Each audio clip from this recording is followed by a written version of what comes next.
Hello, everyone. You are listening to What on Earth is Happening. Today is Tuesday, June 8th, 2010. My website is whatonearthishappening.com. I'm your host, Mark PASSIO.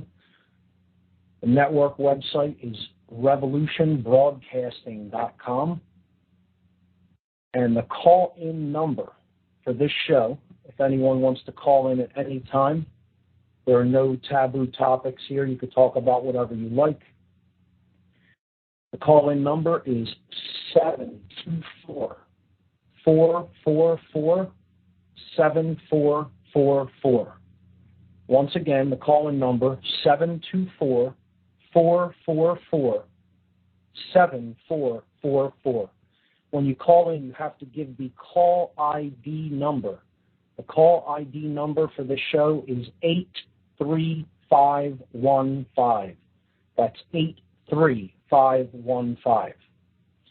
All right, so what I usually do to begin the show is start with a couple of event announcements for events that are coming up in the Philadelphia area. So I have two event announcements for this evening. The first, the great group in this area known as Truth, Freedom, Prosperity is hosting a free documentary screening and discussion of the documentary Generation RX, a great film. This is going to be Monday night, June 21st at 7 o'clock p.m. sharp at the Ethical Society Building. That's at 1906 South Rittenhouse Square in Philadelphia. For more information, check out their website, www.truthfreedomprosperity.org. Okay, and the second announcement, a big conference event coming up about a month from now in Philadelphia, the Nikola Tesla Energy Independence Celebrations.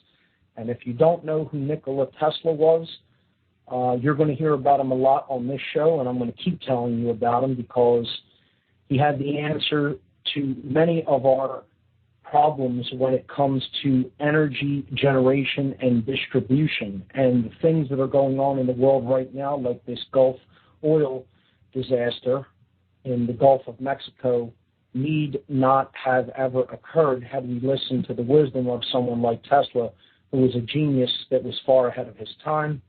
But I believe that his theories and visions for the future will eventually be vindicated. And one of the groups that's working toward that aim is the Tesla Science Foundation of Philadelphia. So they're hosting this event, the Nikola Tesla Energy Independence Celebrations 2010 in Philadelphia, Pennsylvania, on July 9th, 10th, and 11th. The Tesla Science Foundation brings together scientists, inventors, and enthusiasts for a 3-day conference highlighting the need for a new energy paradigm. This July in Philadelphia, the Tesla Science Foundation will be hosting a 3-day conference and celebration to commemorate Nikola Tesla's legacy and world vision. Tesla was a brilliant inventor who lived during the turn of the 20th century. His inventions resulted in the implementation of alternating current, radio, the AC motor, wireless technology, and many other influential inventions that we now take for granted in the modern age. Tesla's vision to bring clean, free energy to the world through advanced wireless technologies was blocked by the financial and corporate interests of his time. Through this event, the Tesla Science Foundation will bring together like-minded scientists, inventors, and enthusiasts who share the common goal of bringing Tesla's advanced energy technologies to fruition for the betterment of humanity. Here's the event schedule for the conference. On July 9th, that's Friday night, July 9th, 8 p.m. to 2 a.m., the Tesla Birthday Bash at Independence Visitors Center, right there on the Visitor Center lawn at 6th and Market Streets. This event is free to attend. July 10th, that's a Saturday, 10 a.m. to 8 p.m., Tesla Fest. Also at Independence Visitor Center, 6th and Market Streets on the lawn. This will feature exhibits, vendors, information, art, and music. This event is also free to attend. The same day, for people who are in search of a little bit more information about Tesla and his technologies, there will be free presentations and lectures at the Free Library of Philadelphia, 1901 Vine Street. July 10th, 10 a.m. to 5 p.m. Featured speakers, Russell Anderson, Michael Kelly, Tatiana Militic, Michael Treat, Mano Davina, Michael Craner, and Brian Yetzer. Again, that's free to attend. 3 of the 5 events for this conference are completely free. Saturday, July 10th, 6 p.m. to 11 p.m., a reception, dinner, and concert at the Arch Street Meeting House, 320 Arch Street in Philadelphia. This will feature the classical ensemble known as the Divine Hand Ensemble. Check out their website at divinehand.net. Pricing for this event is only $20 for both the dinner and concert. For each one individually, only $12. Very, very reasonably priced. Finally, the crux of the conference, the scientific portion of the event, a scientific conference on July 10th and 11th, Saturday and Sunday, from 9 a.m. to 5 p.m. at 2 Liberty Place on the 32nd floor. 2 Liberty Place is at 1601 Chestnut Street in Philadelphia. This will feature at least 10 scientifically oriented presentations. A registration fee is required. It's $110. You can register at the Tesla Science Foundation's website. And for emerging details, go up to their website and you can see all the details of the conference there at www.teslasciencefoundation.org. You could also stay up to date with all of the events that the Tesla Science Foundation and the associated Nikola Tesla Club hold at their meetup group, which is ntesla.meetup.com/38. That's ntesla, ntesla.meetup.com/38.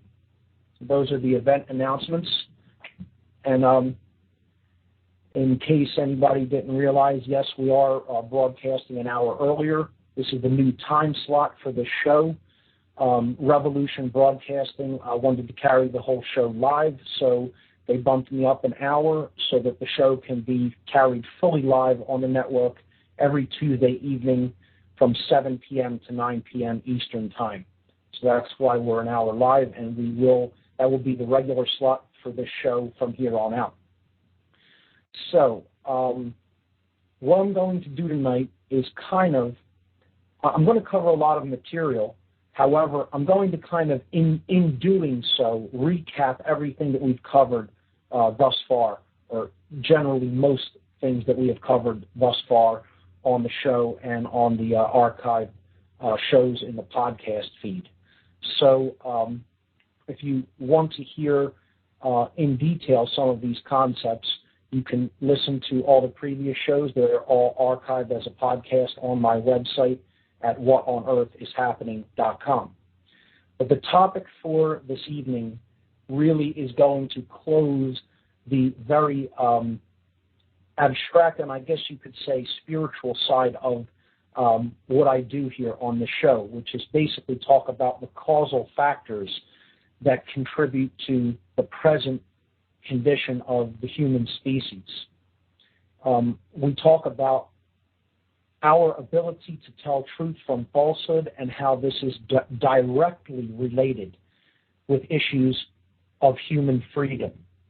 This show goes to the root of why we experience what we experience. That's what this is all about. The show is basically about how we create our experiences through our choices. We are the co-creators of our reality. And we create that reality in a pleasant and uplifting way that enables us to grow if we live and make our actions come into harmony with natural law principles, as we've discussed in previous weeks. If we ignore those principles of truth, of natural law, then our external manifested experience becomes extremely unpleasant, which is the cycle that we seem to be trapped in right now and have been for a very, very long time. So what I do on this show is try to explain how these principles work, try to get down to the root causal factors of why human beings experience suffering so that they understand how they are creating the experience that they are having. And this is, again, as I've said, directly related with issues of human freedom. They cannot be separated. There is no separation between these causal factors that I talk about and how free we are in our seemingly external world. So in keeping with this theme and message, today is going to be the last part of part one of this, so to speak. This has all been, everything up through this point has been what I call what people really need to understand to know what the solution to our problem that we are experiencing, namely that there is encroaching tyranny in our world, and how to solve it. This is the part that really does give us the solution if we understand it and pay attention to it and go deeply into this material to make it a part of ourselves and to, in doing so, change ourselves. Because the only way we're going to change the external manifested reality in which we live is to change what takes place inside of us. When we do that, then the movie on the screen that we ourselves are projecting will change. But until we understand these factors that I've talked about on the show up through this point, don't expect the movie on the external screen of reality to change one bit. We need to understand these principles, we need to make them a part of us, and we need to change our lives accordingly. If we don't do that, again, don't expect much change in the external world. It's like banging your fists up against a television set or a movie screen because you don't like what you're seeing on it. You need to change the frequency, change the channel that is generating what you are seeing on the screen in order to actually change what you see. And that's what we try to do here. That's what the ultimate goal of this show is to get people to understand those natural law principles. And we are not just going to talk about how they work, we are also going to discuss some of the actual problems, because unless people are aware of why this is important to do, unless they can actually see the patterns that are taking place around them and understand how we can actually change them by changing our thoughts, our emotions, and our actions. And they also need to understand why. So we will not ignore the darkness on this show. We will look into it. We will confront it.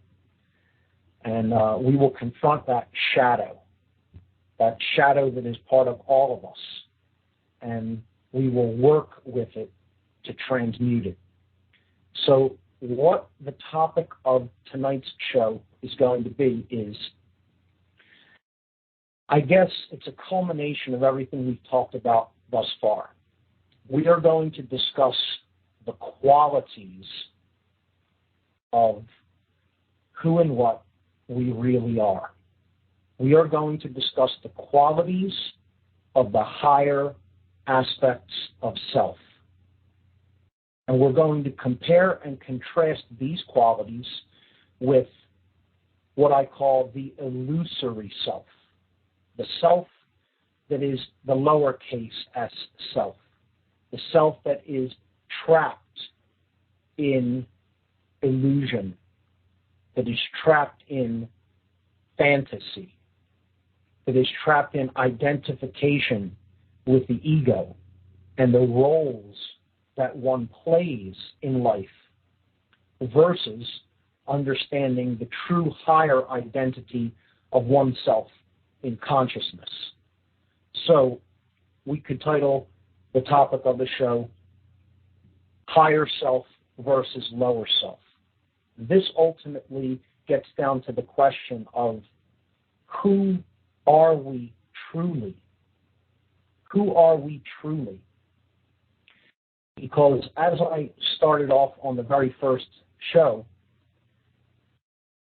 I explained that unless we really understand who we really are, we're going to remain largely powerless to make any lasting, effective, positive change in our reality. We have to understand what separates us from the higher aspects of ourselves, and that's what we've been doing in the last few weeks on the show. We have been discussing the walls that we erect around ourselves and others. I call these the barriers to self-realization, the barriers to becoming a self-actualized being. And we identified them as the illusion of the five senses, being rooted in materialism and the material world. Ego identification, again, attachment to and identification with the roles that one plays in life, the experiences that one has, being seen as identity as opposed to understanding the higher self and realizing that that is what we are. We talked about the prison of the left brain, the educational or indoctrinational system, and how it roots us into a physical-only, linear-only way of thinking about the world and seeing the world in a state of separation, seeing ourselves in a state of separation from all others. Finally, last week we touched on the fourth barrier to self-realization, which was the belief in and identification with institutionalized belief systems. And we discussed a lot of them and how people grasp and cling to belief systems that do not really serve who we really are. They are just put there to serve themselves and to perpetuate themselves in the name of control.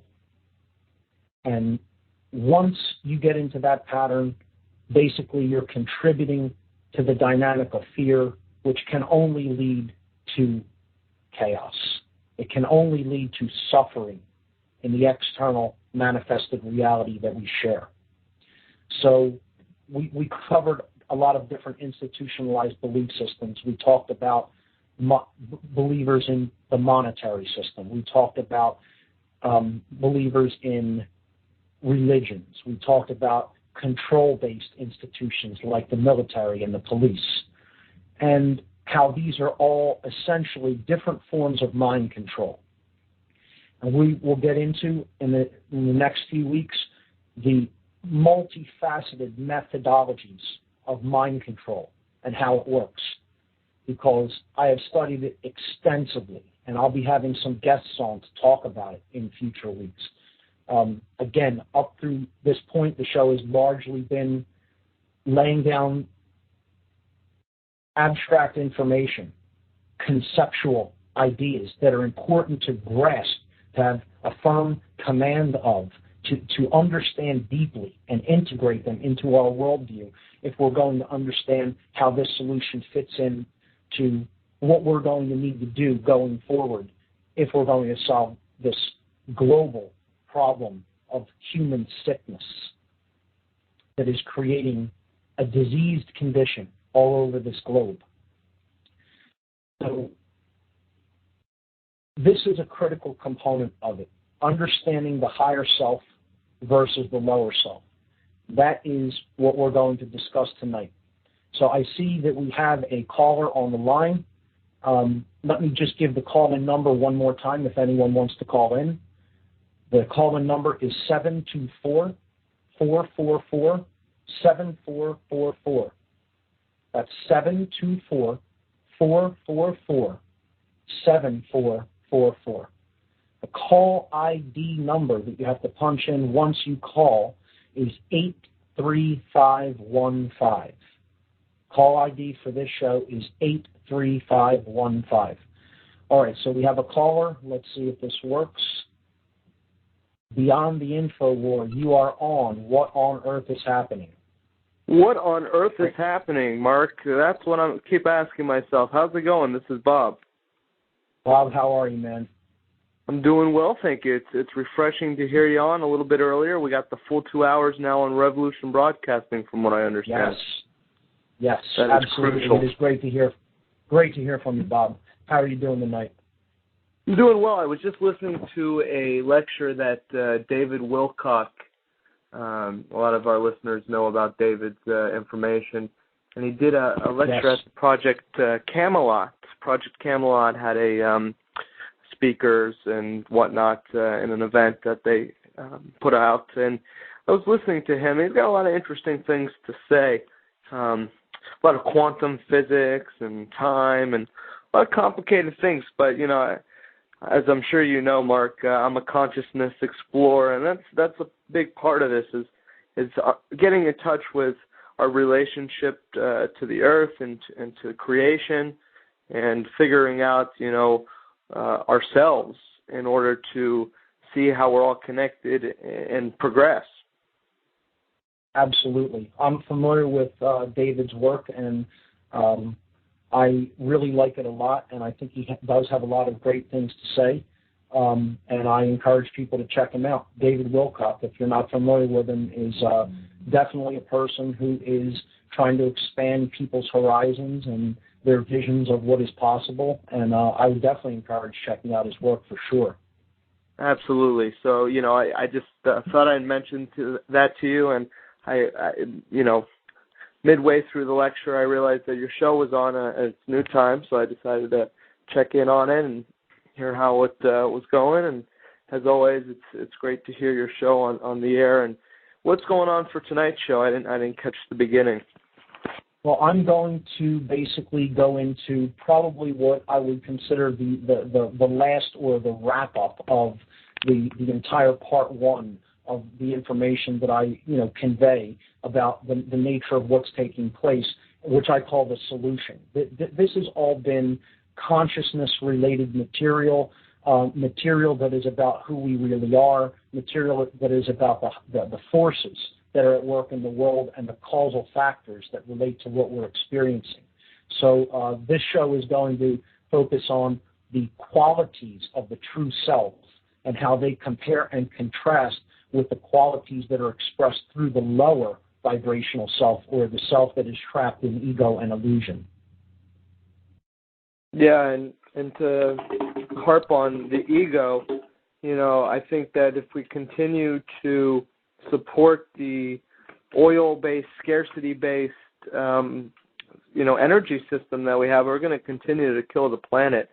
I know that's probably heavy on a lot of the minds of your listeners, and I've been quoted in saying, you know, let's look at Tesla Technologies, because really, Mark, as you understand, I'm sure this is just a symptom to a bigger issue here, and that's the scarcity-based mind control that is playing on our ego through vanity and materialism. Absolutely. And a genius who was trying to explain this to us over 100 years ago, they've suppressed his work, and they've tried to erase his name from history. But the truth can never be destroyed, no matter how hard anyone tries. And Tesla will be vindicated in the end, by one way or another. I hope it doesn't have to happen through us destroying our ability to live on this planet through what we're doing down in the Gulf, because it is definitely a disturbing situation. Well, I was just going to say, I hope he's not vindicated through our annihilation. You know, it's no fun to say, I told you so, when everything's gone. Yep, Absolutely. So that's why we're working toward, fulfilling his vision of the future, which was one in which humanity worked in conjunction with nature and was connected to its real work of energy. And that's why I work with the Tesla Science Foundation of Philadelphia, and that's why I think everybody should come out to this event in Philadelphia. If you're anywhere within a driving distance, come on out. It'll be a great time. You'll learn a lot. You'll meet a lot of good people. And it's for a cause that we desperately need right now.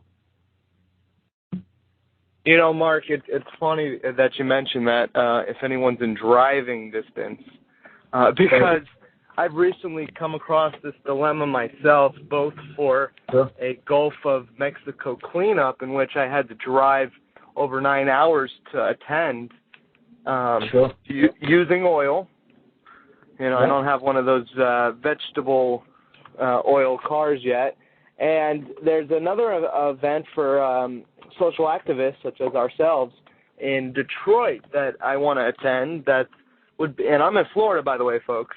So that could be a problem as far as, having to be dependent on using gas to get there. Now, I'm going to omit probably going to this forum because of a real, I'm just so disheartened by this that I can't justify going to this forum, even though I think at the end of the day it could accomplish a lot of good things, and I can network with people and try to make some change. But I think we need to facilitate for now, conferencing on the internet. And, Skype is one great tool for that. Mark and I, we've used it in the past. And all of our listeners out there, as much as local activism is important, and it's good to be local and within your vicinity, there's only so much you can do there. So it's also good to connect and have a good network of people in your community and outside of your community that meet. And you don't have to always go, out of town to have meetings. You can do meetings on the internet really easily. That's why something like Talk Show is a great resource too. Anybody can host discussions. They could, host their own show. Put the information out there. The universe is spoken into existence. Connect with other people and speak to them. That's what it's all about. Getting this information out there. Knowing it is only the first step. Reaching out to other people is the second step. True, and that's what the networks like Revolution Broadcasting and these other facilitators to this sort of independent media, truly independent media, folks. It's really a great thing, and it's exciting to be a part of.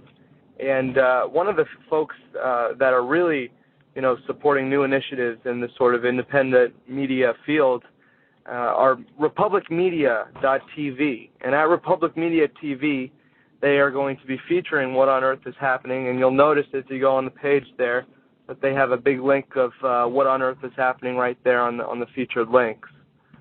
So definitely want to stay tuned to that, and possibly some, additions to your format, Mark, always enhancing this so that we can, in these serious times, continue to up the ante in order to, get as organized and active as we possibly can. I think it's a great new media forum that is being built there, and I'm impressed with it, and I'm excited to be a part about it. Definitely, everyone check out republicmedia.tv for sure. Okay, Mark, on that note, I'm going to get in the kitchen here and start prepping up some of the veggies. I'm going to keep you on listening to tonight's talk. So many interesting topics. I'm sure I'll have questions that we'll talk about maybe when you get some free time later on in the week. Bob, always a pleasure to hear from you, man. All right, take care, folks. You too. Bye-bye. All right. That was Bob Tuskin from Truth Be Told Radio. Always great to hear from Bob. All right. So everybody has the call-in number. If anybody else wants to call in, feel free. And let's jump right into tonight's topic, which is the qualities and aspects of the true self versus the qualities and aspects of the lower self that is trapped in five-sense identification and ego attachment. So we can look at this as capital S self versus lowercase s self.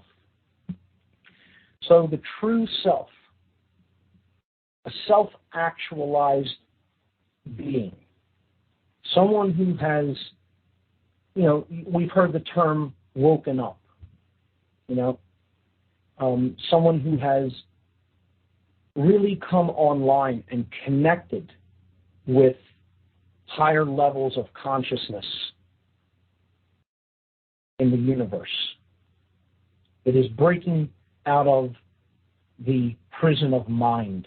It is breaking out of the vibrational eggshell that is attempting to hold us in lower vibrations of mind and consciousness.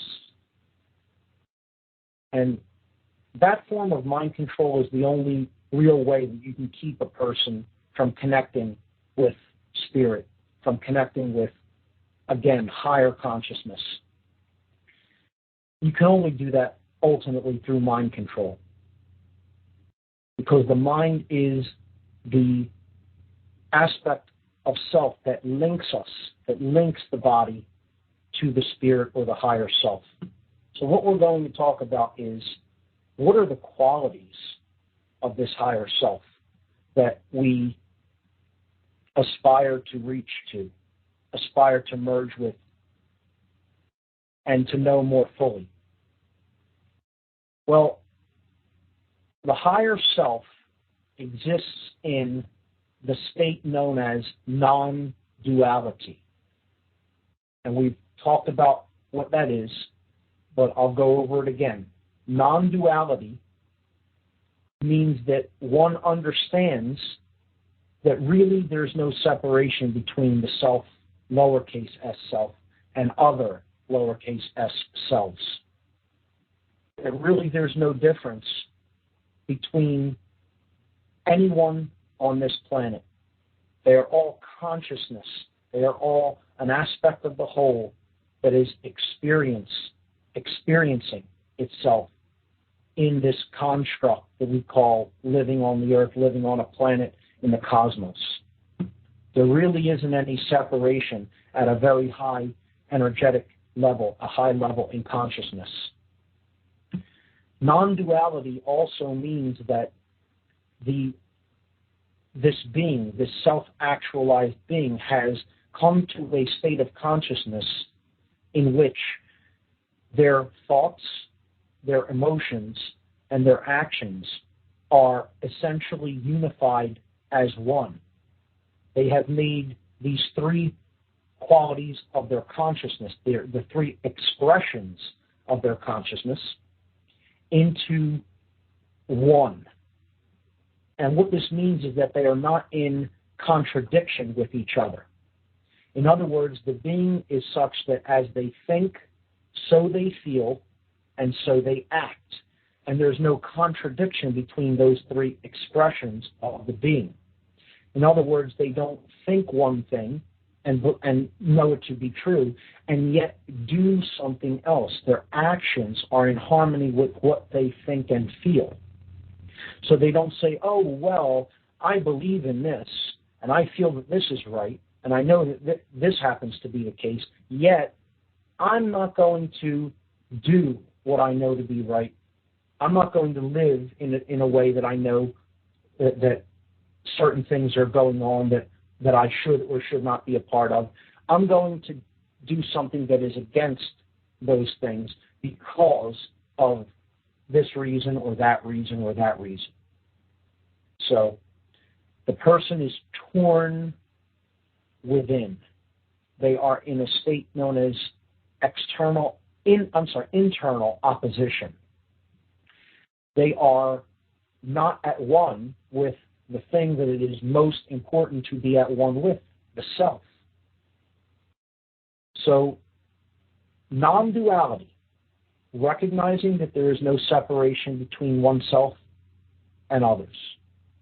And internal non-duality is state of bringing one's thoughts, emotions, and actions into unison, non-contradiction, non-opposition. The true self expresses itself in a state known as dominion. You could call this self-actualization. You can call this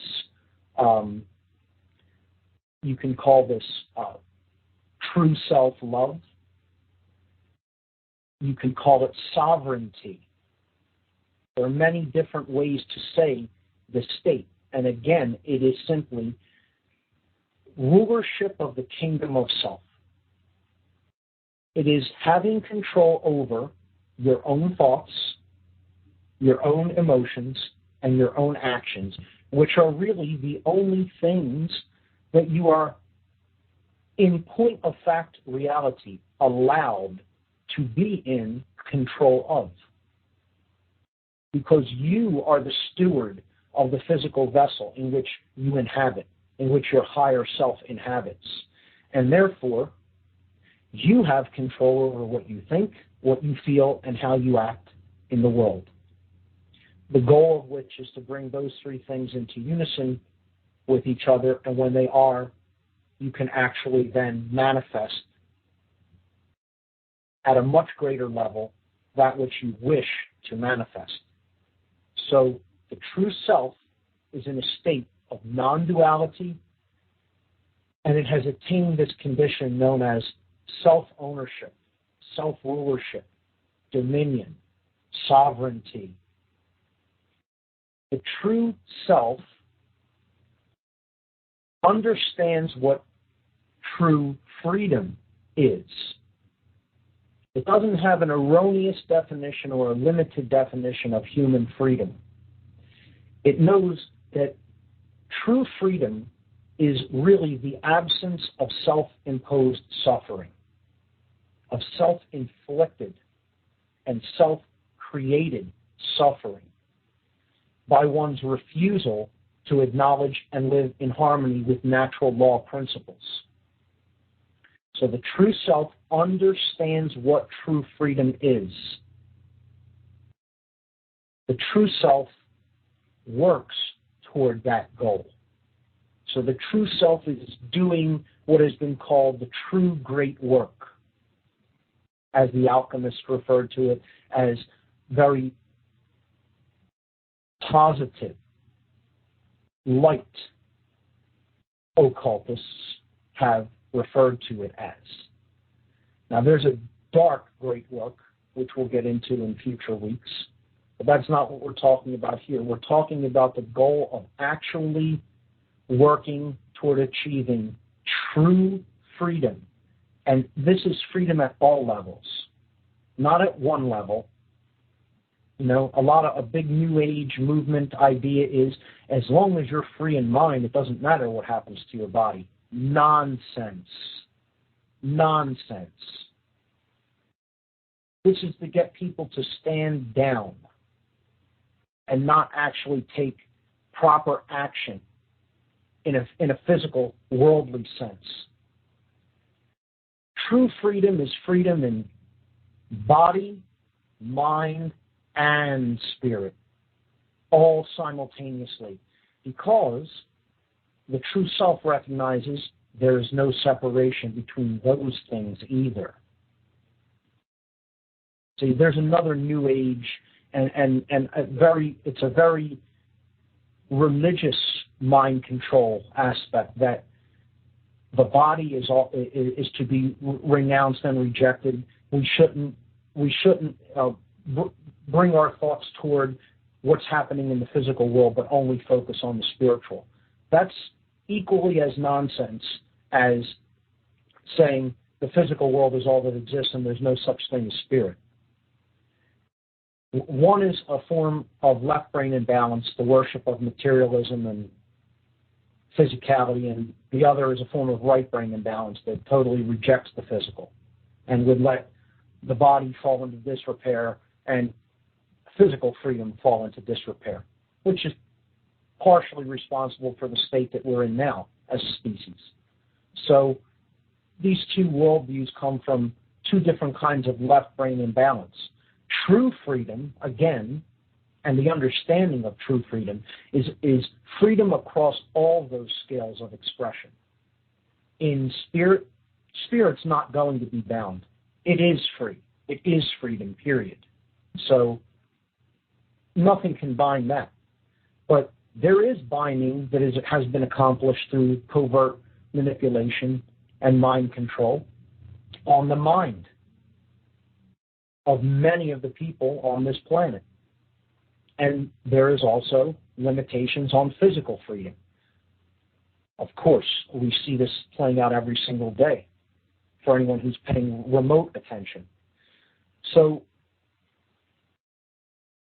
the higher level of self, when we connect with this, we come to an understanding of true freedom, and that is freedom on the physical plane, freedom on the mental plane, and of course, connection to spirit, which is freedom, period. The spiritual aspect of this is not buying the bull. So that's why they have to work on the mental realm in order to get us to enslave ourselves at the physical level. And when I say they, I mean the occultists who are enacting and wielding these mind control techniques. And if you haven't gotten to that level of understanding, to understand that there is an occult aspect to this, an occult meaning hidden knowledge aspect to what is going on, and this is essentially behaves like a religion because there are rituals, there are patterns of behavior, all of which we will get into in depth on this show in future weeks. And if you're resistant to that, stick around. Keep listening to this show because I will provide abundance of evidence, and not just through anecdotal evidence and not just through reading about it, through first-hand experience, because in the past I worked in occult orders myself, and I'll allude to that and touch upon that in future weeks and explain how some of those ideologies work and how they're mind control techniques. And they have mind control techniques, and they're extremely adept at employing them and using them to get what they want. We will get into all of that. So just understand that true freedom, which is the work of the higher self, is to free us at the mental and physical levels, unconditionally, from any self-imposed suffering. Now, in the body, in the physical reality, there are going to be requirements to have physical expression and experience. So I don't talk about just needing food or wanting shelter to live, in protection, in some level of protection from the elements as suffering. I'm talking about self-inflicted suffering that we bring upon ourselves. Not that we just think of as suffering, because we don't want certain requirements for living to be present. That is not what I'm talking about, because some people will take it to the extreme, there will be suffering as long as you're in a physical body. Okay, you can take it to that extreme if you want, and it's true to a certain extent. You will experience certain levels of discomfort, hunger, needing sleep, wanting sex, thirst, wanting companionship, etc., loneliness. There's many different aspects of simply being in a physical body that can bring on certain levels of discomfort or displeasure. However, we don't need to experience that as intense suffering if we don't remain attached to those things, attached to the satiation of those desires. They will come and go. They will rise and fall. without food, of course, yes, there would be suffering. However, what I'm talking about here is self-imposed suffering. Refusal to acknowledge natural law, live in harmony with it, living out of harmony with nature, out of harmony with the earth, overstepping the boundaries of what we have the right to do to another being that is in this experience with us. Breaking natural law, in other words. This is ultimately what creates all forms of self-inflicted suffering, at least at this level of experience that we are currently living in. So, the true self, non-duality, in a state of non-duality, and understands true freedom and is working toward that goal, is working toward that aim. The true self who is working toward this goal of creating freedom across all levels of being is what I described in a former show as a true magician. This is a being that is influencing, using the science and art of using influence to bring about harmony with the will, capital W. And we talked about what that was on previous shows. The will is what nature, the mind of nature, the mind of God, if you will. I'm comfortable using that word. Some may be, some may not be. But there is an underlying intelligent principle that is attempting to move us along toward higher levels of expression. This is what is known as evolution. Evolution in consciousness. And this mind, if you will, this higher mind, has a will. And its will is to make us better and to advance us and to help us to grow and learn and mature. And if we go along with the principles that this higher mind has essentially given as a gift, it's not a set of controls. Natural law is not a set of controls. It's a set of principles to be lived according to as guidelines for evolution to higher levels of consciousness. It's understanding how nature really works at its fundamental level of mind. So what the true self does is it practices this art, and we call that alchemy in previous shows. Alchemy is the art of attempting to help others to move into harmony with this higher will. You can never do that work yourself. You can only be an influence for others.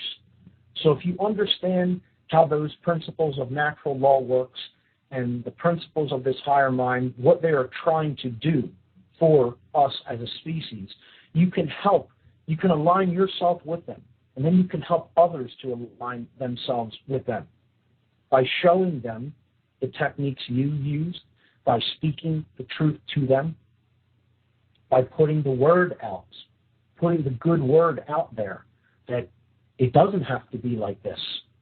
We don't need to experience this level of suffering and discomfort. We can change the external manifested reality that we're experiencing. It is possible. From where we're at now, is it easy? No, I didn't say it is or would be easy. I said it's possible, and it can be accomplished.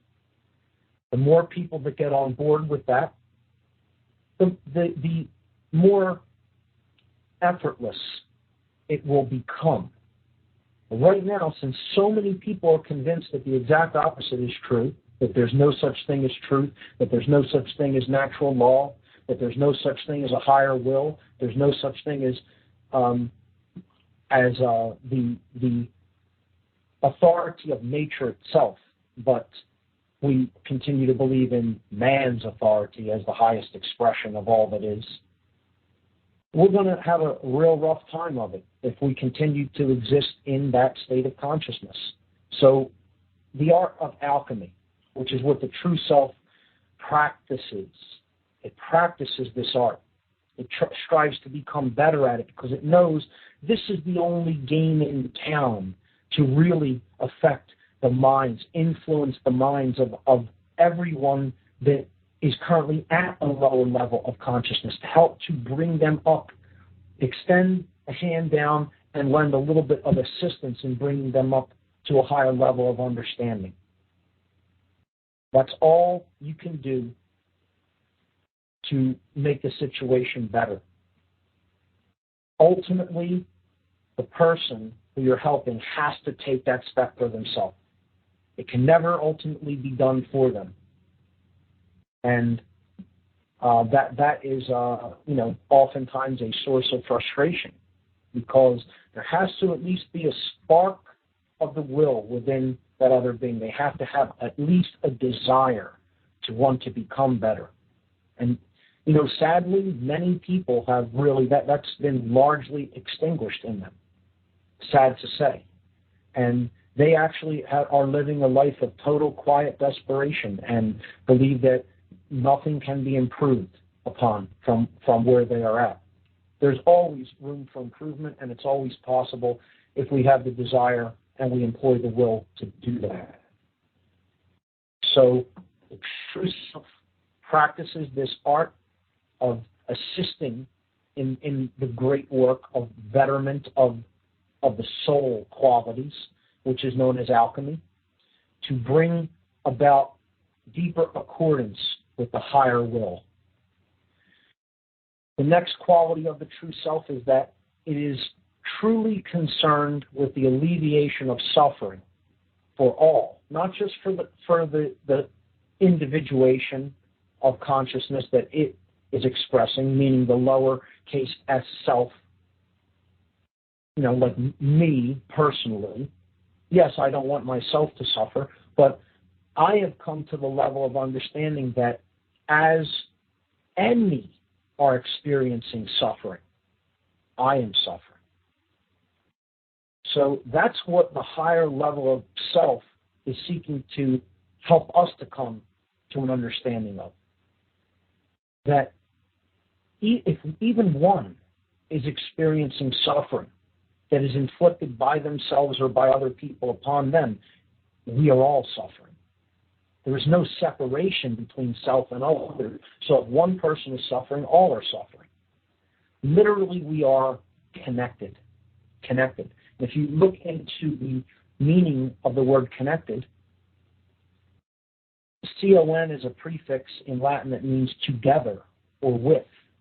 And necteo nectere means to bind in Latin. So connected means to tie together or to bind together. We are connected. We are bound together.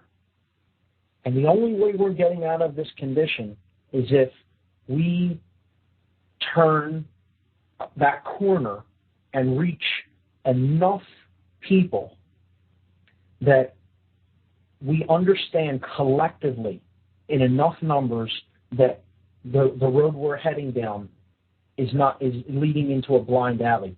It's leading us over a cliff, actually.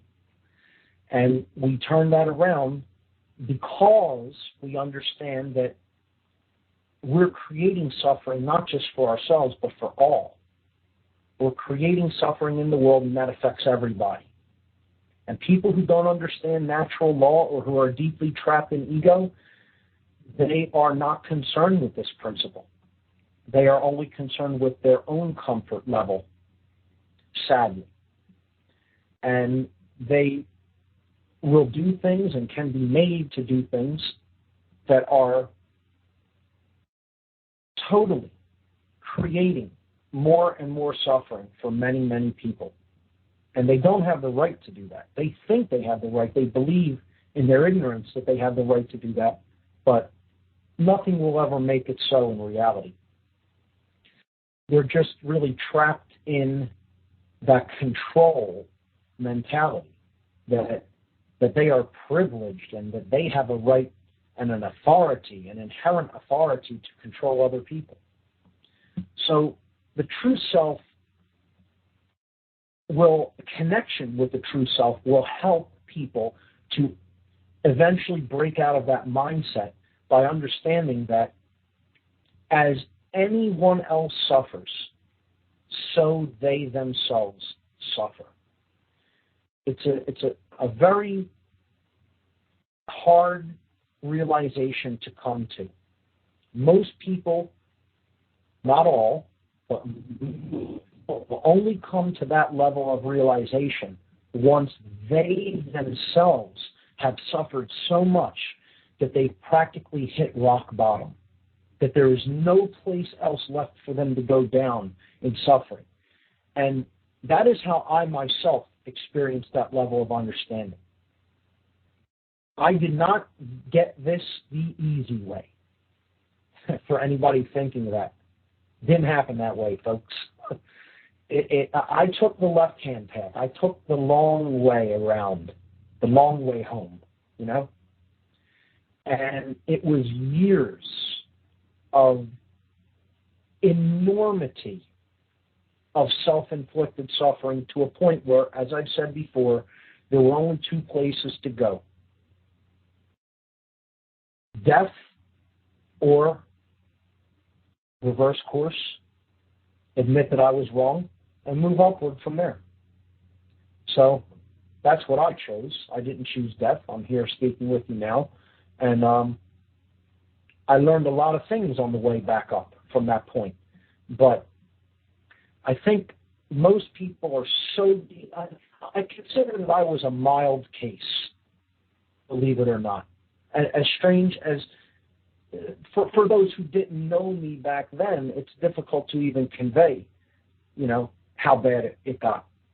But for those who did know me back then, for me to say I'm a mild case compared to where other people are, it's even shocking to understand.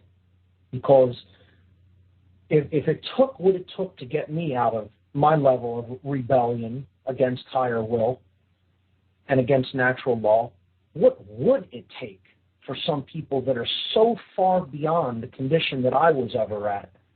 I just wonder about that a lot. Sometimes I just think they would choose the grave, happily, willingly choose the grave over changing. I hope that isn't the case. You know, I hope they'll eventually come to their senses, their true senses. But all we can do is keep putting the message out there, you know. I'll keep saying the same thing over and over again until I'm not in the body anymore. I've said that before. So this is the only thing there is to understand, ultimately, if we want a better life from where we're at. People really have to come to an understanding of this and an acceptance of it, because it's not going to change. This, what I'm explaining, is not going to change, and this isn't my information. I've said that before on this show many times. This is just information I've learned that is out there, that is, these are principles that exist in nature. And we either accept them and come into harmony with them, or we reject them and bad things happen. And it'll continue that way until we make a different choice. But as long as we keep making this choice, I just say, make the choice, fine. I can't make anybody make a different choice. But have heard it at least. At least that why I do this is at least that so that other people can have heard that nothing's going to change if they make the decisions that they're currently making. It's the definition of insanity to say, I'm going to do the same thing, always get the same result, continue to do the same thing, and expect a different result. That's crazy, completely. It's craziness. It's mental illness. So, the only way to really come out of this level of self-imposed suffering is to understand these principles, which, again, I've disclaimed many times on the show. These are not mine. I don't own these. They don't belong to me. I am nobody to keep them secret. I don't own the information that belongs to the cosmos. That's why I give it out freely. I speak it to the world because it does not belong to me. I am simply charged with delivering a message. That's it. Nothing else. And really, I make little cards to hand out about my website and my radio show, and I don't even have my name on it. And people say, why don't you have your name on your own card? I said, because that's not important. It's not important who I am. The information is important. Go up and check it out. You don't even need to remember my name. Not important. So continuing with the qualities of the true self, the higher self, the self with a capital S, this self is not bound in certain ways of seeing the world. The worldview has become unbounded, and it sees that there is no separation between anything, that everything is just consciousness. It is a vast ocean of consciousness, and there is ultimately no separation. That understanding in worldview, that there isn't one worldview in balance or the opposite worldview in balance, as we talked about when we covered worldview on a previous show. The true self is not bound into seeing the world as either a grand cosmic accident, which is the randomness worldview, nor does it see everything as totally predetermined, in which we have no free will to actually change the result of what we experience. The higher self connects with the true understanding that there is no separation between self and others, and what we're really experiencing in manifested reality is the combination of a deterministic principle, which is natural law, plus the free will to live in harmony with those principles or to reject them. So some people would say, well, that's not really free will. Sure it is. It's not really free will only if you see natural law as some sort of a prison or as some sort of a control mechanism. Natural law is not a control mechanism. It is there for pure and total, unequivocal freedom. It is placed there in love by creation itself, such that the expressions of itself would be able to have whatever they want. Bliss, ultimately, if they only live within the principles of truth. A very firm term that I just said there. The principles of truth. That's what natural law ultimately is. It has nothing to do with our perceptions of it. It has nothing to do with how we think about it, how we feel about it. It is. It is. It's that which is. So ultimately, embracing that which we are is embracing natural law. Rejecting natural law is rejecting what we are, rejecting the higher self. There's no difference between these principles of natural law and the higher self. They are one and the same. But we, in our ego, in our identification, in our attachment, want to think that we are individuals or groups of individuals, lowercase s selves, are the law. We want to think that we are the authority. We want to think that we are the creator or God. That's how far gone some people are from connection to this higher expression of self and consciousness, that they actually believe they are God and that they own other beings.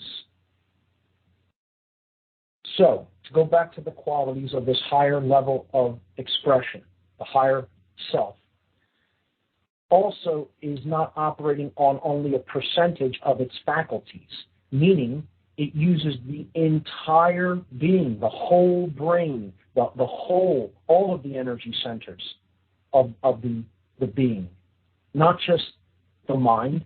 It uses the mind in conjunction with the body, in conjunction with the will of the being on the physical plane. And it's a holistic coming together of mind, body, and spirit. True care is present when the true self is present. So you're using the action principle, the heart principle, and the mind principle. I've referred to this as the heart, mind, guts. You know, it's connecting the heart chakra with the third eye chakra, with the solar plexus chakra. It's connecting true care with true intelligence, with true courage or will power. These are the three planes that we have to work upon to make any positive change happen. We have to have intelligence, we have to have care, to have willpower and courage. If we succumb to the forces of ignorance, the lack of intelligence, if we succumb to the force of apathy, the lack of true care, and if we succumb to the force of laziness and cowardice, we're not using the guts, we're not using the solar plexus energy. So the true self is holistic. It's bringing these qualities together, and therefore it does not exist in the prison of the left brain, as we talked about as one of the barriers to self-realization. It is using holistically all of the functions of the brain, and it is connected with the spiritual qualities and the intuitive qualities and the nurturing qualities of the right brain or the right mind. Finally, the true self does not exist in ego identification, meaning it does not identify with the roles that it plays in a physical expression, meaning it doesn't get wrapped up in being a business owner, being a author, a writer, being a actor, being a poet, etc., etc., etc. Okay? It knows that these are simply expressions and experiences while we are in the physical body, while we're in this vehicle, having experiences to grow and learn. But it doesn't take them on as the self, as its identity. So it's not attached and identified with the ego. It also will seek and encourage to break down institutionalized belief systems wherever it encounters them. Because institutionalized belief systems, in any form that they exist, are forms of mind control, as we talked about last week. And that, again, is strong language. Yes, that's a strong statement, a firm statement being made. Institutionalized belief systems, no matter what they are forms of mind control. They exist to control the thought patterns of any adherents, such that they perpetuate themselves, such that the mean that they represent is perpetuated. The overarching idea that they represent is perpetuated, and therefore it is working and going to work in building something in the physical reality. So the higher quality of self is always trying to work on breaking down these belief systems. To the extent that we are not connected with that higher self, we will identify with and work in institutionalized systems. And a lot of people will not want to hear that. And I recognize this. I know this. Many people will want to hear, I'm a good person, I work in this banking institution, or I work in this scientific research, or I work in this level of finance, or I work in this level of education, or I work in this level of the medical industry, the so-called healthcare industry. And they won't want to hear that ultimately, yeah, they can do good on a level working with some people one-on-one. But ultimately, the aim that institution is working toward is control. And I don't care what it is. You can't tell me one institution that isn't set up like a hierarchical pyramid. You can't do it because there are none. Institutions, by definition, are hierarchically structured and compartmentalized, meaning that many people working in them will not know what the task of the other person is. They're not round-table groups, so to speak. They are structured. They have rank. Okay? They are about control and subservience. Control to the level below and subservience to the level above, as we talked about last week. So, ultimately, all they can do is perpetuate, all an institutionalized belief system can do is perpetuate the dynamic or the force of fear. It is largely based in fear. That is why they even come together at all. That is why these structures form, because someone was in fear of something, and we need to do something about that. So let's propose the solution, and here it is, a monolithic structure that will control this aspect of being, this aspect of life, this aspect of reality. They're all the same, all. Okay? Another mind control technique is that there can never be any totality. There can never be any statement that all institutions are like this. You can't make a statement that incorporates all of them. Sure you can. I just did, because that is how institutions are structured. All of them are structured like that. It doesn't matter what they are. Banking, finance, military, police, education, religion, organized crime, government. You name it, it's structured the same way. The media, science, all structured as a hierarchy, all structured in a compartmentalized way. So finally, the true self will seek to break down those institutions. Because only in breaking down walls and barriers that divide us and structures that keep us chained in fear and in lower levels of self-expression, only by breaking those structures down are we really going to advance and come into alignment with our true potential. So the lower case S self, the lower self, the egoic self, the ego-attached and ego-driven self. What are its expressions and qualities? Let's look at this for a little bit. The lowercase s self is trapped in the state of identification with the roles that it plays. It believes that it is separate from everything else. That's its fundamental worldview. The fundamental worldview is that everything is separate from everything else. Because I see me there and you there, I'm here, you're over there, that means we're separate from each other.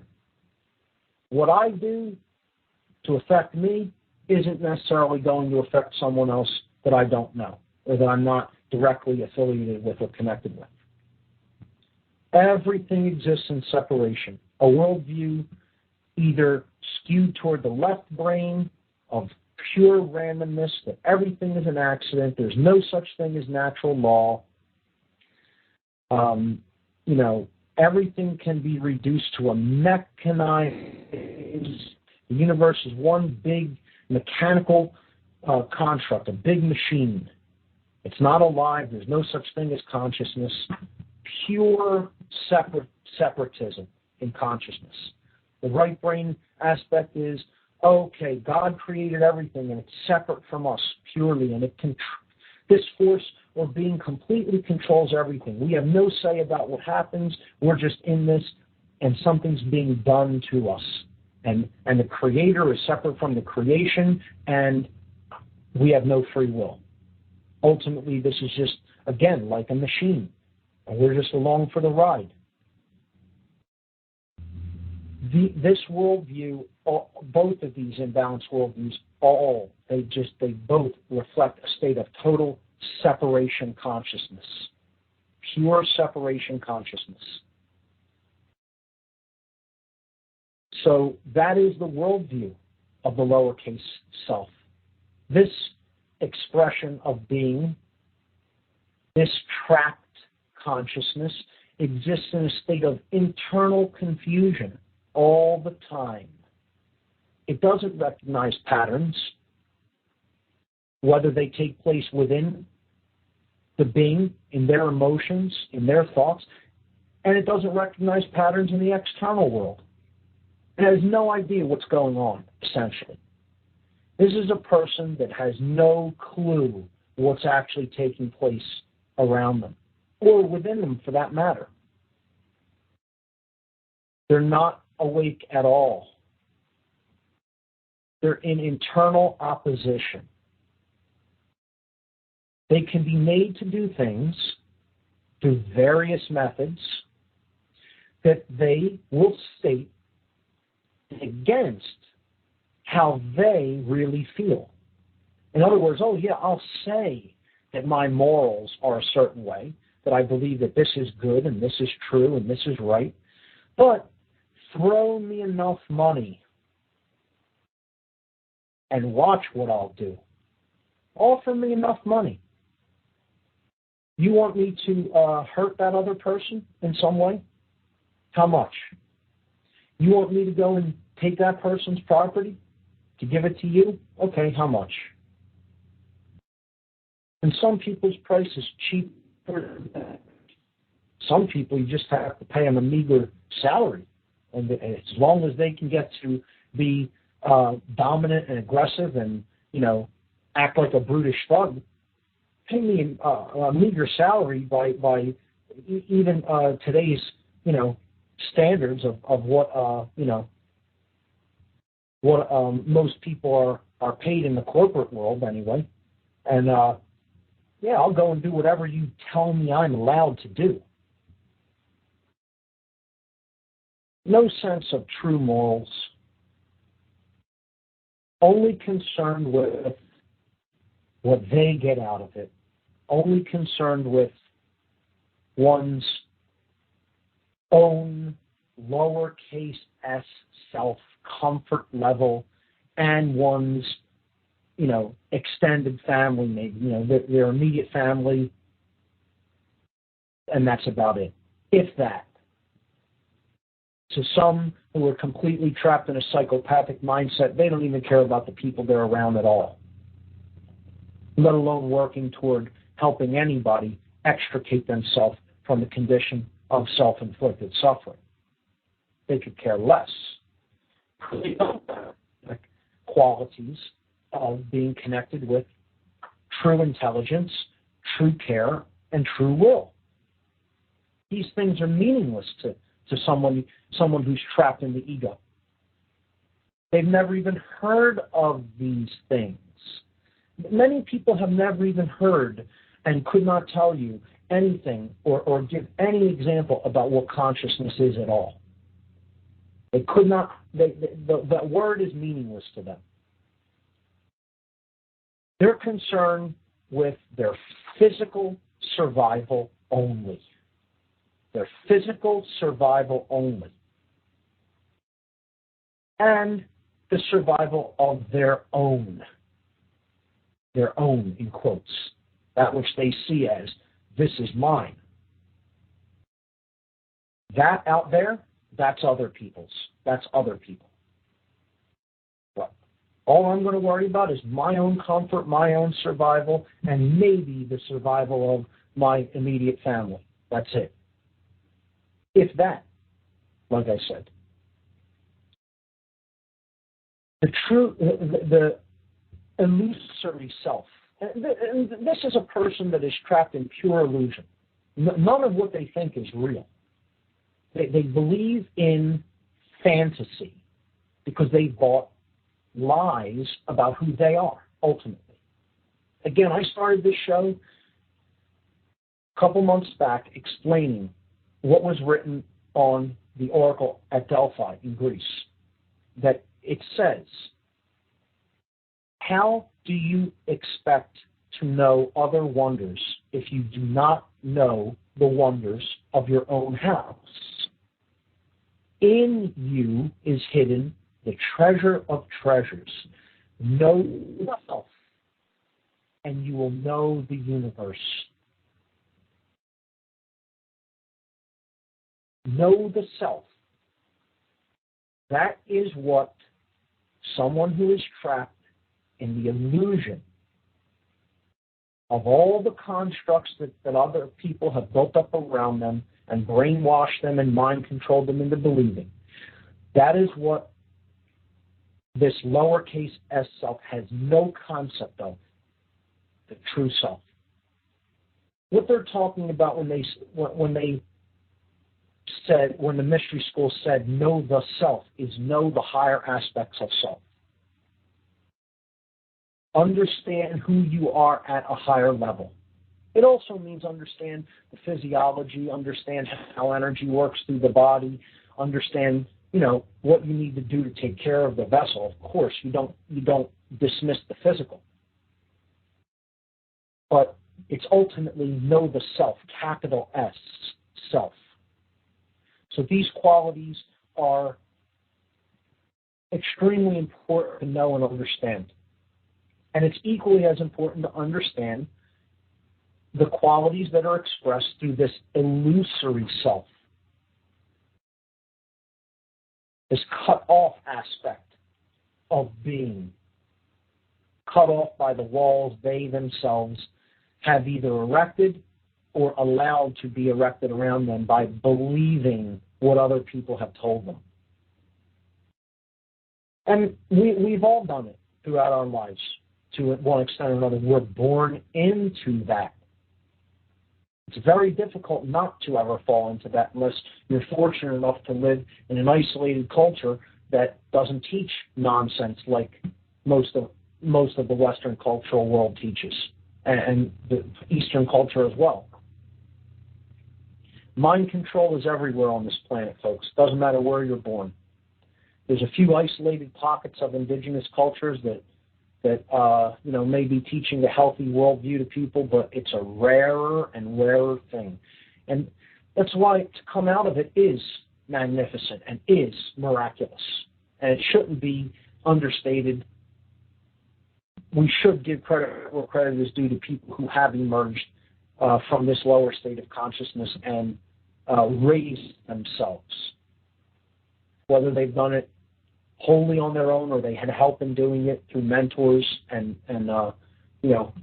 other very selfless individuals. And I mean selfless in the sense that they're not concerned with, just their own comfort. They've spoken up, even in the face of ridicule, to put information out there into the world that could help people, that could help raise other people to higher levels of self-expression and consciousness.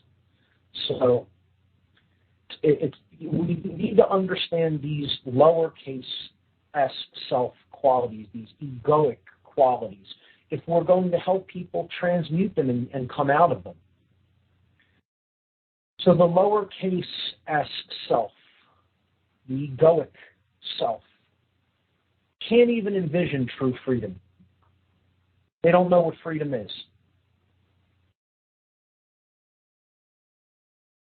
They have no concept of it. The only thing they're interested in is more things, more money, more control, more for me. That's it. They think that's the way to happiness. That's the way to betterment. If only I had more money, I could do this, this, this, and this. That's their solution for everything.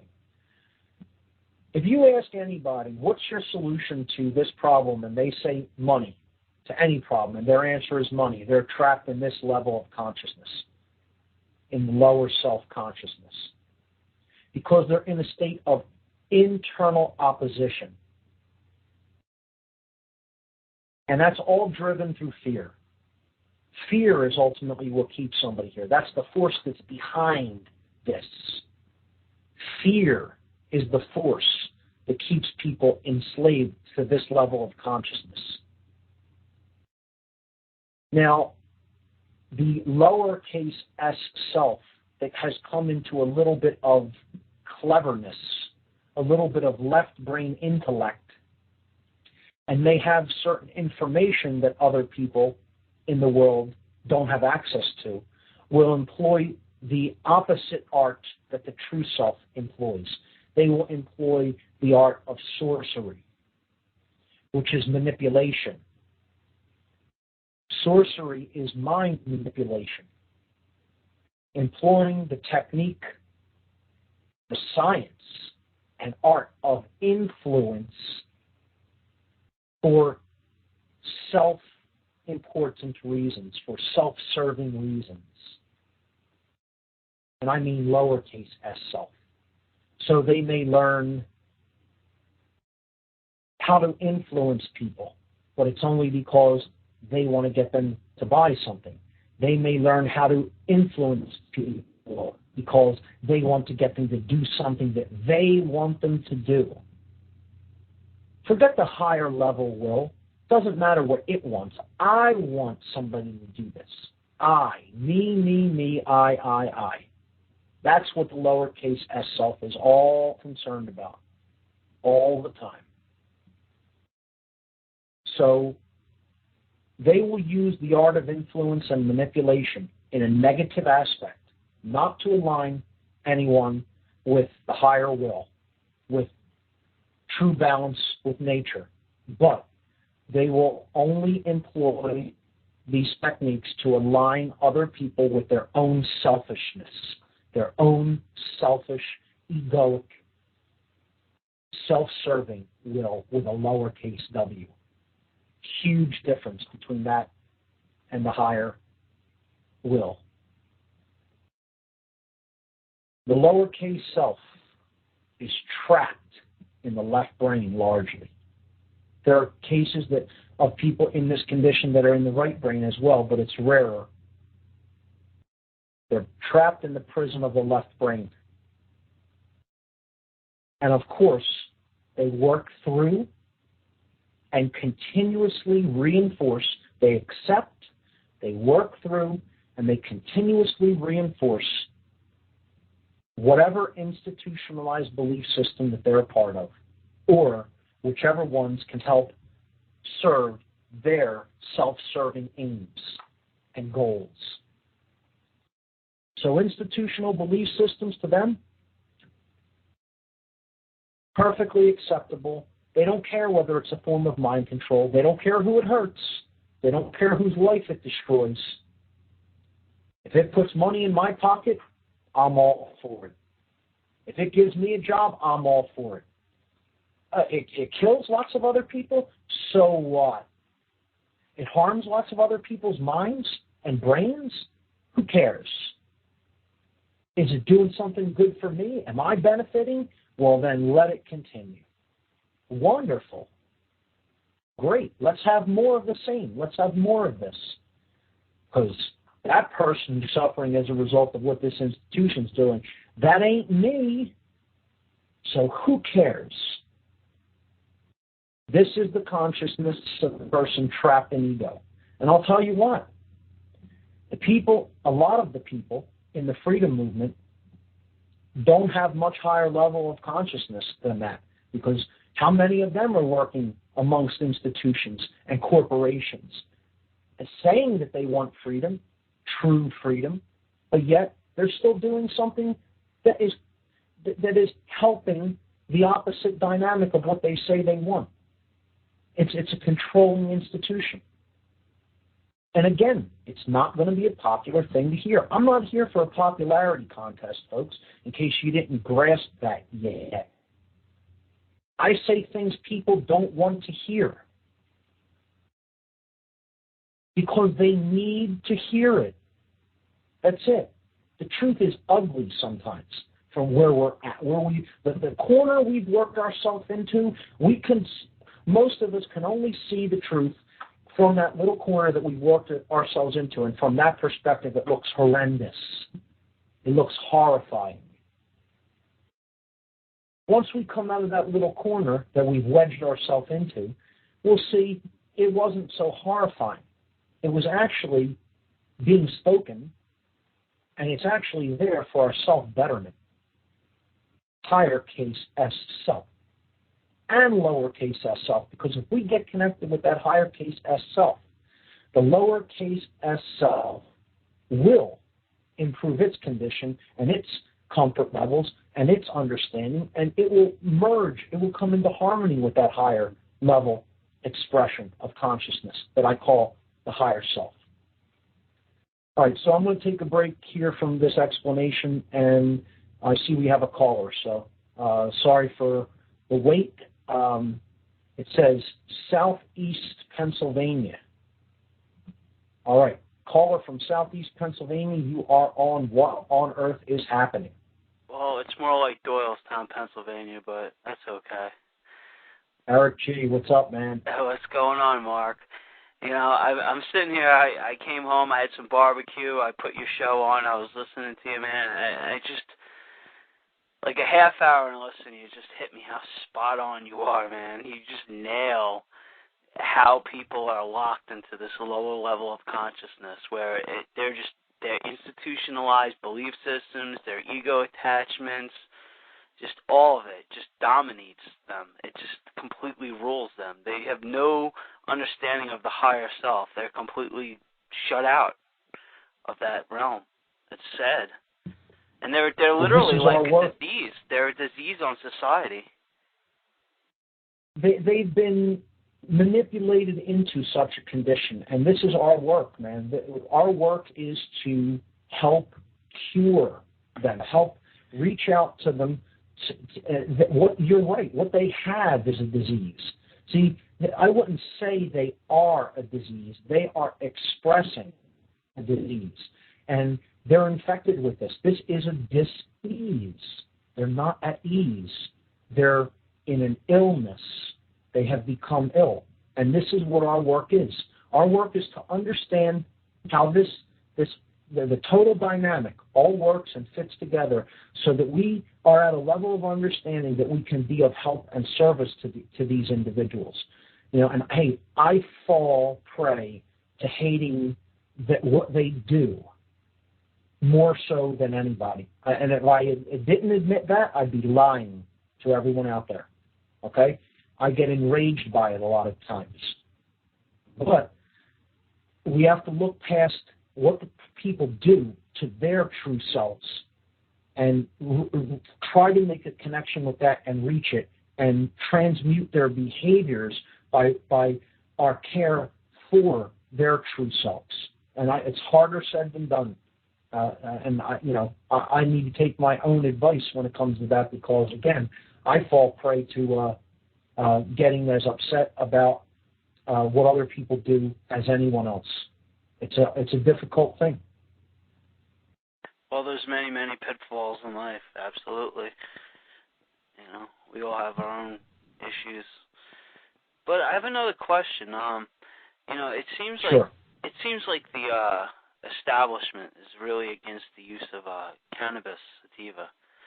You know, because it does make you think, dwell on things, and use your logic. Do you ever see a day when that we get past that? Well, this is something that I'm going to talk about on this show, and I have extremely strong feelings about this because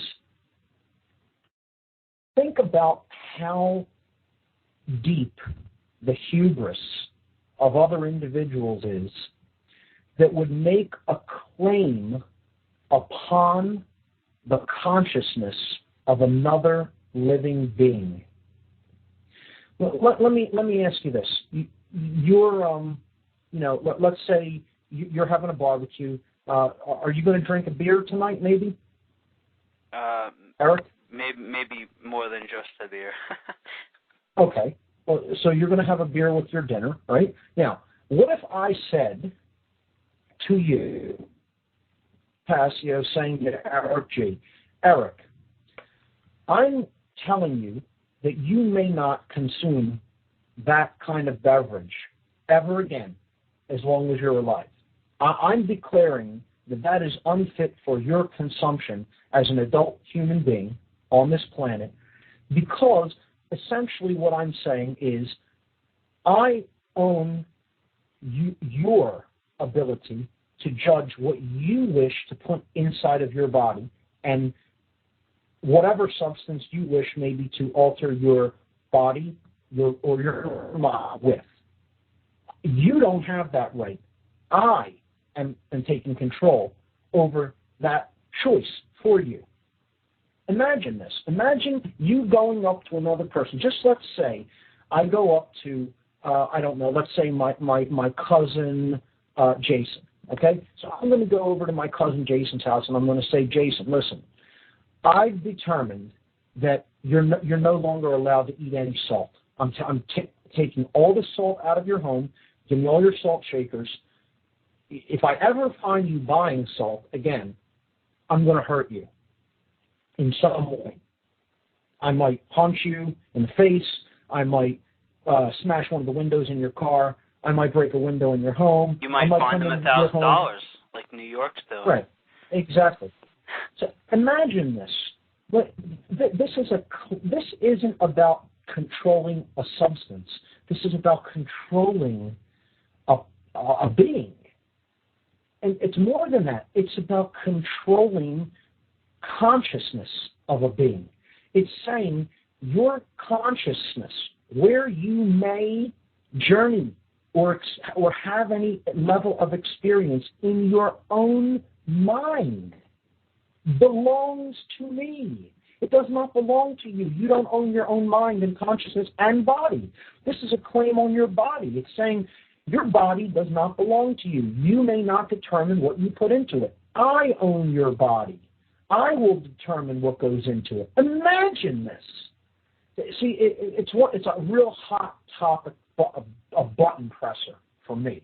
This is a button presser for me to a point where I could get really enraged about it, because this is one of the highest levels of hubris that exists anywhere in the world.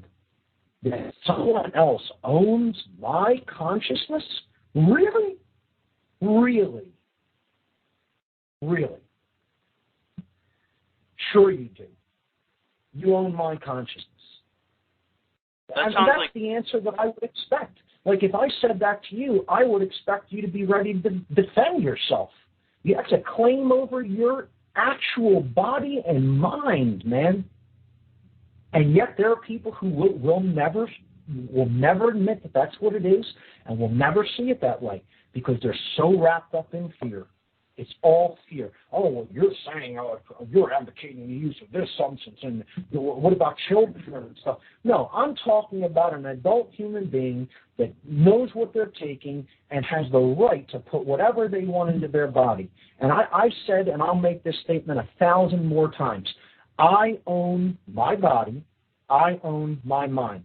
Okay? Now, I can't take my body with me beyond this physical reality, so I'm the steward of this body while I inhabit it. No one else is. Okay? I own my mind while the expression of it exists in this physical vehicle. Okay? And no one will tell me what I'm going to do with any of those things. So I will drink what I want to drink, whether it is healthy or harmful. I will eat what I want to eat, whether it is healthy or harmful. I will smoke what I want to smoke, because what I want to do is it is an expression of my consciousness, not anybody else's. I will snort what I want to snort. I will inject what I want to inject. And I'm all about total taking care of your health. You know, I'm not advocating getting into any kind of hard drugs. I'm not advocating starting to snort cocaine or meth or anything like that. I'm talking about if I want to sit and smoke any substance that grows in the earth, I'll do it. If I want to smoke cannabis, I'll do that. If I want to smoke salvia, I'll do that. If I want to smoke dimethyltryptamine, I'll do that. Because no one else owns my body and consciousness. Period. The end. End of story. This is the issue that's never brought up when it comes to drug prohibition or legalization. It's always about other issues, but very rarely do you ever hear somebody bring up the idea of self-ownership. Who owns your consciousness? Who owns your mind? Do you own it, or does someone else own it and is allowed to tell you what you can do with it? And I say you can write whatever you want to write on a piece of paper. You go ahead and scribble whatever you want. It'll never give you the authority to actually have the right to do what you are claiming you have the right to do to other human beings because you wrote something down on a piece of paper. It will never make it right or moral. It doesn't matter what you think about it. And you know what? It doesn't matter what anybody thinks about it. There is a moral law that governs this, and all that matters is whether someone understands it or not. That's it. That's what's creating the reality that we are experiencing. Whether you understand, the amount of people who understand the actual moral principles that govern creation. That's it. And all the cops that go out and put people out who are nonviolent people into a cage for taking any substance are sick people. They're sick individuals. They don't understand how sick they are, but they have brain damage in a physical sense. We talked about how the brain becomes imbalanced through certain worldviews and by continuously doing certain behaviors, and how one of the substances that will destroy the brain faster than any other is adrenaline. Adrenaline is way more destructive to the brain tissue and synapses than many hard drugs are. And this charge that controllers get, going into battle or arresting people or wrestling people to the ground and taking their homes and taking physical control over their bodies, they're getting this big adrenaline rush constantly. And it's working on the physical brain. I'm not talking even about the mind here. I'm talking about physical, provable, scientifically provable brain damage to the neocortex of the brain that is provable with PET scans and SPECT scans. And nothing that they do, that they ever believe, will ever grant them the moral authority to do what they are doing. They're wrong. They will always be wrong for as long as they continue to do it. And there's no nicer way to say it. There's no nicer way to say it. You don't have the moral authority to do what you're doing. Many people understand this, but they're not vocal enough in completely dead set ways. Like, let's not back down about this. It isn't about, just helping people with medical conditions. This is an issue of ownership of the mind. That's what this is an issue of. And I cringe when I see people bringing up reasons that any substances should be quote unquote legalized when they never touch upon that basic issue, the basic foundation of I own me, I own my mind, I own the consciousness, and I'll do what I will with it. You don't own my body, you don't own my life, period. And that's the bottom line for me on that issue. That's it, man. That's what has to be understood. And this has nothing to do with trying to sanitize society, or make things perfectly safe for everybody. You want to make things safe? Educate people about natural law, help them to understand why it's important to live in harmony with it, and you'll have a relatively, almost completely safe society. You'll never completely sanitize any harm. I'm not saying that you could have a 100% total and utter utopia in which nothing ever happens, and that would be pretty damn boring too. But forget controlling anything or trying to eradicate it from existence. Education is always the answer over control, and that's what I advocate. get educated about substance, know that they're not all the same, know what the effects are. These are things that grow in the earth, for God's sake. You know, you're trying to make a part of nature illegal.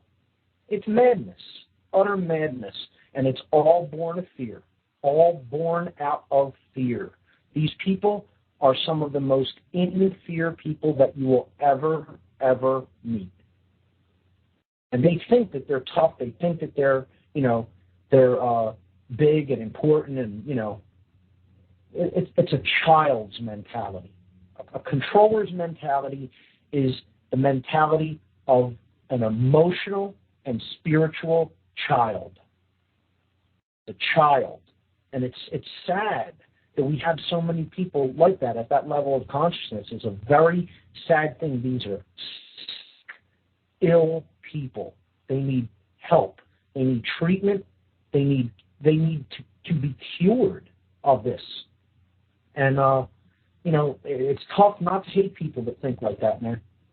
Like I said, I fall prey to it a lot myself, and I'd be lying to you if I told you that it was easy to look at these people as simply ill and in need of help, because they're the people that will deny that the most. They'll say, "Oh no, you're the one who's wrong and who's sick and damaged," and they don't really understand, man. They don't understand what they do. It's like the whole words of Jesus when he says, "Forgive them, they know not what they do." These people really don't understand any of these dynamics. They have never been exposed to them. They have never thought about them for a single instant in their entire lives. And, they're very ill as a result. But that's where I stand on all drugs. All drugs. Doesn't matter how hard or harmful they are. Education about them is the answer, not prohibition. And besides, who is anybody to claim authority on another being's consciousness? You're no one to do that. And no matter what you write down, you don't have that right. These controllers just think. They believe they have that right. And because so many of them believe it, they're willing to all back each other up through violence. That's ultimately what this is about. It's about thugs backing each other up through violence because they've accepted a belief system that's erroneous, that's complete nonsense. And again, hey, call it whatever strong language you want. Say, oh, that's making a generalization. No, I'm explaining what the truth of the matter is. And that's the truth of the matter. But until you study these dynamics and understand natural law, it may sound strange to you, but you don't own anybody else's consciousness. You own your own, and that means you have no control over anything but your own thoughts, your own emotions, and your own actions in the world. And once you start stepping over that line and trying to take control of other people's actions and what they can put into their own body, and they're not harming anyone else by doing it, they're making a choice for themselves, then you are stepping over the line of natural law that you have no right to step over. Again, and the sad is these people think that would be effective. It's not effective. They're not changing anything. The same rate of drugs is going on since the drug war started. The same rate of drug consumption. And as a matter of fact, drugs are even more strong and pure now than they were years ago. There's a higher level of power to some of these substances than there used to be, and there's the same amount of people doing them. Drug war has done nothing. It's cost billions and billions and billions of dollars. It's ruined millions and millions and millions of lives, and it has accomplished zero. And if you don't want to take my word for that, look into Law Enforcement Against Prohibition, LEAP, a group of police that want to see all drugs legalized because the war on drugs is a failure, and even some of these people have recognized that. They may not understand all natural law, but at least they've recognized how horrific of a failure the war on drugs has been. So that's my position on that, but we'll get into that in other shows too. I know I took a big time on that, but since you brought it up, why not make it clear? That's my stance on that. You don't own my consciousness. Well, that was an interesting breakdown. I realized some things while you were talking. Should bring up about drug war. Namely the fact that, how many times has the CIA been caught flying in the cocaine and heroin on planes, private planes? They're bringing, they're running the drugs. They run the drug cartels in South America and Afghanistan. Our troops are over there guarding the opium fields. That's right. And at the same time, our government is allowing people to own private prisons of the same people that fly these things in. So I mean, it's just criminal organization. The prohibition of cannabis is basically because cannabis. Whenever I use it, and I use it every day, I always think of solutions. Like I'll think of a problem, and then I'll come up with a solution. They don't want us coming up with solutions to mind control and all the other constraints. Sure. They put us in molds. It's like they place us in molds. You have to break out of that mold and become your own person. You shouldn't be locked into a particular mode. And also the nutritional aspect too. I mean, I know that when you start using these superfoods, you have increased blood flow to your brain. Ginkgo biloba, proven, increase the blood flow to your brain. That makes you smarter. It makes you think clearer. Makes you remember better. They don't want you to remember things. They don't want you to think clearer. They don't want you to come up with solutions. They just want you to shut up, go to work, and anybody who thinks out of the box, they want you to attack that person. And like I said, these people are a disease. I will call Look at all the benefits of the hemp plant in health. Hemp oil could have fueled all our automobiles, and instead of having millions of gallons draining into the Gulf of Mexico, that never would have happened. And we all would have been much more prosperous because we could have been more independent. There could have been all these farmers. Our government pays farmers not to grow things. Sure. I mean, there's so much corruption. There's so much criminality. It's just the whole system's diseased. And I think we're coming to a point where it's going to get destroyed and rebuilt. And you talk about 2012 and the apocalypse and how it's the great unveiling of the truth. That's coming. I see it. Sure. I think some of us are moving toward that unveiling. Some of us are facing it head on with eyes wide open, and others sadly are choosing to close their eyes to it and go into a fetal position. It all depends on how you view what you will be able to do with that truth, no matter how dark it may seem. And people who are more connected with the higher level of self will be able to take that information and transmute it and use it for a good purpose, a powerful, a positive and empowering purpose. So that's what we try to do here on this show. And Eric, when you call in, you always bring up great topics of discussion. And I thank you. And feel free to call in anytime in the future. And anybody else listening, I like to take callers. So call in, and I'll always put you on, and you can talk about anything you want. And I think it helps to create like an interactive dynamic on the show. So, Eric, thanks, man. I'll talk to you again soon. All right, Mark. You're a great friend. We'll talk soon, buddy. Take care. Take care, man. Bye-bye. All right. So, a couple of great callers on the show tonight. All right. So, we got about 4.5 minutes left on the broadcast tonight. Let's see.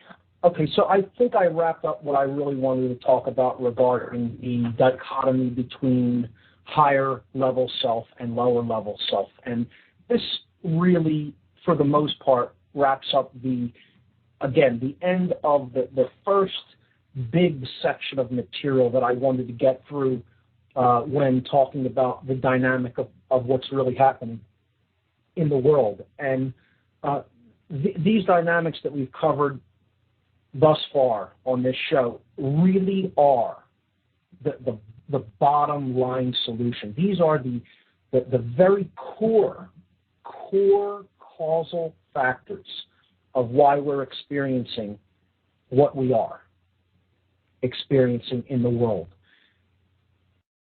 Help people to understand this information. Give them some of the podcasts. Encourage them to listen to the show. check out the videos on my site, listen to other great shows on the Revolution Broadcasting Network and other networks that are speaking the truth out there in the alternative media. So it's important that we reach out to others with this information. Knowing, again, as I've said on this show, is not good enough. It's only the first step.